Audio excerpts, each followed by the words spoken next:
이 사건 아파트 1층 세대 앞에는 건축 당시부터 조성된 데크가 있었습니다. 설계도에도 기재된 시설로 해당 세대의 부분 소유자는 데크에 초목을 심어 정원처럼 사용해왔습니다. 이에 대해 입주자 대표회의는 공용 부분과 관련된 문제가 발생할 소지가 있다고 보고 논의를 진행하게 되었습니다. 입주자 대표회의에서는 이 사건 정원이 전체 공용 부분으로 모든 부분 소유자의 공유에 해당한다고 주장했습니다. 그리하여 부분 소유자가 이를 단독으로 점유하며 시설물을 설치해 다른 부분 소유자의 이용을 제한하고 있다고 보고 철거를 요청했습니다. 반면 피고는 해당 데크가 1층 세대 부분 소유자들에게만 제공되는 구조로 설계된 일부 공용 부분에 해당한다고 주장했습니다. 따라서 본인은 해당 공간에 대한 전용 사용권이 있으며 시설물 설치 또한 정당하다는 입장입니다. 이 사건의 핵심은 해당 데크가 일부 공용 부분으로 인정될 수 있는지 아니면 전체 공용 부분으로서 모든 부분 소유자의 공유에 해당하는지입니다. 법원은 과연 어떻게 판단했을까요? 지금부터 자세히 살펴보겠습니다. 안녕하십니까, 권영필 변호사입니다.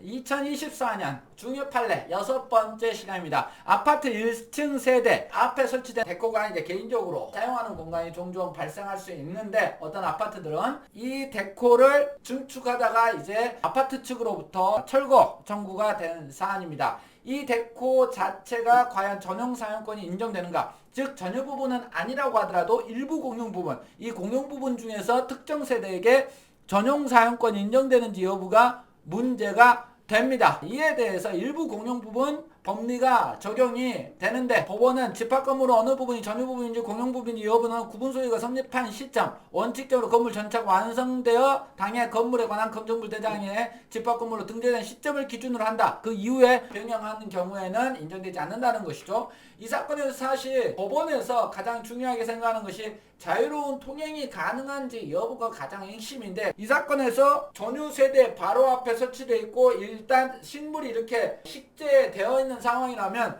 이 식재된 식물을 이렇게 풀어 헤치고 들어가지 않는 이상은 사실상 통행이 어려운데 그렇게도 들어갈 수 있지 않느냐, 법원은 그렇게 판단했는데 그건 잘못된 판단으로 보입니다. 왜냐하면 공용 부분과 전유 부분 비상시에는 언제든지 어떻게든지 들어갈 수 있는 것이 사실 상황인데, 이 일부 공용인지 전체 공용인지 판단하는 그 기준은 비상시가 아니라 통상적인 기준으로 판단해야 되는데, 여하튼 그런 상황에서 통용할 수 있다라고 판단한 겁니다. 여하튼 서울 고등에서는 이 1층 세대 앞에 화단에 설치된 데코 같은 거, 이게 전체 공용 부분이라고 판단을 했으니 주의하시기 바랍니다. 권영필 변호사였습니다.